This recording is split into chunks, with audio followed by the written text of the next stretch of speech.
देख रहे लोकतंत्र का पाया। आज पूरे मुल्क में जश्न आज़ादी स्वतंत्रता दिवस मनाया जा रहा है। इस मौके पर जगह जगह कार्यक्रम हो रहे, सियासी लोग भी लोगों को मुबारकबाद दे रहे। हम बात करेंगे कि जिस तरह से देश में नफरत है, वो नफरत के बाद में कि आज़ादी का महत्व है, या वाकई लोगों को 76 साल के बाद भी आज़ादी मिली या नहीं। इसी की चर्चा के साथ हमारे साथ है मजदूर किराएदार विकास पार्टी के राष्ट्रीय अध्यक्ष महेंद्र पासवान जी, जो बात करेंगे कि क्या वाकई 76 साल के बाद में भी कमज़ोर, मजलूम या बेसहारा लोगों को वाकई आज़ादी मिली है, या अभी भी आज़ादी के ख्वाब में वो घूम रहे हैं। जी पासवान जी, पहले हमारे चैनल में आपका स्वागत है। बहुत बहुत धन्यवाद आपका। आज हम जश्न आज़ादी और स्वतंत्रता दिवस के बारे में कुछ चर्चा कर रहे हैं। तो 76 साल हो गए देश को आज़ादी और 77वीं आज मनाई जा रही है। तो क्या वाकई वो आज़ादी का सपना देख रहे हैं, आज़ादी वाकई मिल रही है? देखिए, देश आज़ाद जरूर हुआ। गोरे अंग्रेज चले गए 1947 में और काले अंग्रेजों का कब्जा हुआ देश में। कहने के लिए तो हम देश में अमृतकाल मना रहे हैं, अमृतकाल का महोत्सव चल रहा है माननीय प्रधानमंत्री जी के अगर बात सुने तो उस हिसाब से।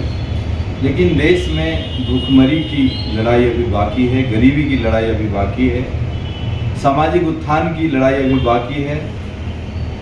काफ़ी सालों बाद फिर से एक बार ये जो भारतीय जनता पार्टी हिंदू मुस्लिम का जो दर्द उखाड़ के रख दिया है, इसे शांत करने की लड़ाई अभी बाकी है। सौहार्द की लड़ाई अभी बाकी, आपसी सौहार्द जो है बना कैसे रहे, आपस में कैसे एकजुटता रहे देश में, कुटुंबकम देश, जो ये जो देश है हमारा कुटुंबकम वाला, ये कैसे कायम रहे, उसकी अभी लड़ाई बाकी है। स्वास्थ्य की लड़ाई बाकी है, शिक्षा की लड़ाई बाकी है। कुछ लोगों के हाथ में ये सत्ता जो चली गई है और वो अपने तरीके से सोचते हैं कि दुनिया बदल गई है। जैसे कि उल्लू आंख बंद कर लेती है, सोचती है दुनिया अंधेरा हो गया, जबकि सच ये है कि उसने अपनी आंखें बंद कर ली। तो मैं तो यही कहूँगा, 1947 में लड़ाई जो लड़ी गई थी, वो विदेशी अंग्रेज यहाँ से भागे, उनको भगाया गया। उस समय ना कोई हिंदू था, ना कोई मुसलमान था, ना कोई सिख था, ना कोई ईसाई था। सब हिंदुस्तानी थे, भारतवासी थे, और सब ने मिलकर के देश की आज़ादी की लड़ाई में हिस्सा लिया। और आज हमारा देश आज़ाद है। 77वीं सालगिरह हम लोग आज 15 अगस्त के रूप में मना रहे हैं। लेकिन सवाल है कि लोग कहते हैं कि देश में जो नफरत है, कुछ लोग की वजह से नफरत है, मुट्ठी भर लोग हैं। तो क्या 1947 से पहले जब आज़ादी की हम बात कर रहे थे, तो क्या उस जमाने में 80% लोग थे, 30% लोग थे जो नफरत की बात करते थे? तब भी तो मुट्ठी भर लोग हुआ। नहीं, मैंने कहा नहीं कि जब हमारे देश की आज़ादी की लड़ाई लड़ी जा रही थी, उसमें जातियाँ, धर्म, विशेष, ये पंथवाद, समाज, ये सब एक थे। उनके दिमाग में जो दीवाने थे, आज़ादी के दीवाने जो थे, उनके दिमाग में एक ही बात थी कि हम देश को कैसे आज़ादी दिलाएं, हमारे नौजवान कैसे हमारे देश के लिए भविष्य बने, कैसे हमारे देश की चीज़ें हमारे देश में रहे। जिस तरह हमारे देश एक सोने की चिड़िया हुआ करती थी, और जब लुटेरे इस देश के सोना, चांदी, हीरा सब लूट के ले जाया करते थे। वो लुटेरे भी तो मुट्ठी भर ही होंगे इस वक्त। बिल्कुल मुट्ठी भर थे, इसीलिए सब भगा पाए उसको। वो भले ही शासन में रहे, वो अंग्रेजों का पूरा कब्जा हो गया, हर क्षेत्र में उन्हीं का कब्जा था। लेकिन जो दीवाने थे, मुट्ठी भर जो दीवाने थे आज़ादी की लड़ाई लड़ने वाले, उन्होंने इस सपना को साकार किया। उस समय बहुत कम जनसंख्या थी, इसी तरह से क्रांतिकारियों की जनसंख्या बहुत कम थी। मैं आपके चैनल को धन्यवाद देता हूं कि आज आपने इस बारे में हमसे बात किया, हमें भी बात रखने का मौका मिला। और मैं आपके चैनल के माध्यम से अभी तीसरी चौथी बार मैं कहने जा रहा हूं कि हम लोग बड़ी संख्या में छोटे छोटे दल हैं, उन सबको एकजुट होने की ज़रूरत है। वो जो काले अंग्रेज काबिज हो गए हैं सत्ता में, उनको भगाने के लिए हमें छोटे छोटे दल, हमें जाति, धर्म, इन सब चीज़ों को भूल करके, और ये जो गलत लोग सत्ता में आ गए उनको खदेड़ने के लिए हमें एकजुट होने की ज़रूरत है। हमें भारतवासी बनने की ज़रूरत है। हमें हिंदू, मुस्लिम, SC, ST, ब्राह्मण, दलित बनने की ज़रूरत नहीं है। हमें भारतवासी बनने की जरूरत है, ताकि हम लोग ऐसे गलत आए हुए सत्ताधारियों को उखाड़ के फेंक सकें। तो क्या ये जो सत्ता उखड़ने की आप बात कर रहे हैं, तो क्या ये जो नफरत का बीज है, क्या सत्ता बदलने से खत्म हो जाएगा?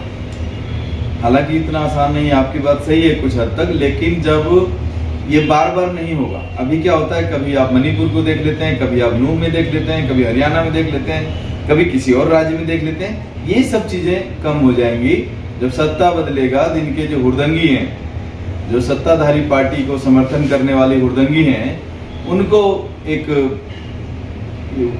बाहर निकलने का मौका नहीं। उनको पता है कि हमारे जो बाप थे वो चले गए, अब ये लोग हमें बख्शेंगे नहीं। ये एक बदलाव की ओर आ सकता है। देखिए समाज है, और आप लोग हिंदू, मुस्लिम, दलित, ब्राह्मण, ठाकुर में नहीं जाना चाहिए।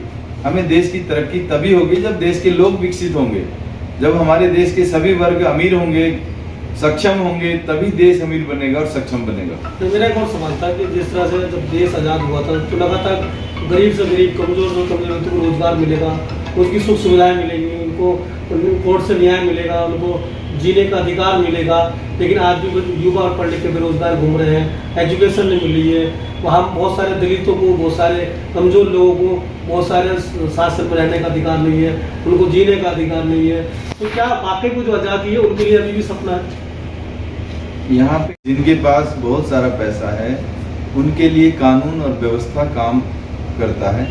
जिनके पास कुछ नहीं है वो सही होते हुए भी गलत बन जाते हैं, या उनको इस तरह से दबाया कुचलाया जाता है कि वो कहीं समाज में अपनी बात नहीं रख पाते। नहीं, आप ऐसी बात पैसे मिली, देश की राष्ट्रपति आदिवासी समाज से, वो मणिपुर को नहीं बोल सकी। उससे पहले दलित समाज से राष्ट्रपति थी, वो राम मंदिर में नहीं जा सके। नहीं, आपकी बात सही। मैं क्या कह रहा हूँ, तो इस खाई में कहा पैसे करे अमीरों की बात है, यहाँ जाति धर्म की बात है। नहीं, जाति धर्म की तो बात है, लेकिन अभी बहुत कम है। ये जो छोटे छोटे संगठन हैं देश में, खासतौर पे दिल्ली में, उनको हम लोग इकट्ठा कर रहे हैं। और आज कई संगठनों ने अपने शपथ ली है, और आगे हम लोग और संगठनों को जोड़ रहे हैं, और एक तीसरा मोर्चा बन चुका है। केवल संगठित संगठन का पद वाइज अभी नहीं बांटा गया। अच्छा, बस आखिरी सवाल है कि 30 सेकंड में आप बताएं कि देश के नौजवानों को क्या मैसेज देंगे?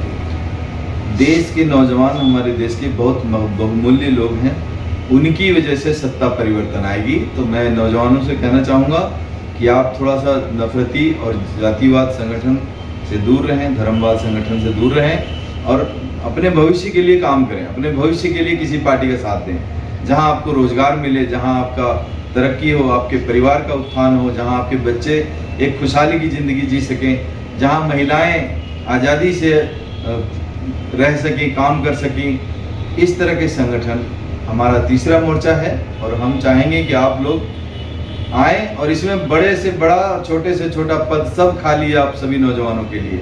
आप तीसरा मोर्चा से जुड़ें और अपना भविष्य खुद तय करें अपने हाथ से। बहुत बहुत धन्यवाद। ये थे हमारे साथ महेंद्र पासवान जी, जो विस्तार से आज आज़ादी के बारे में चर्चा कर रहे थे। अपना नाम जानना चाहेंगे? मेरा नाम संजीव कुमार है, और मैं उत्तर पूर्वी लोकसभा से एक पूर्वी सांसद रह चुका हूँ।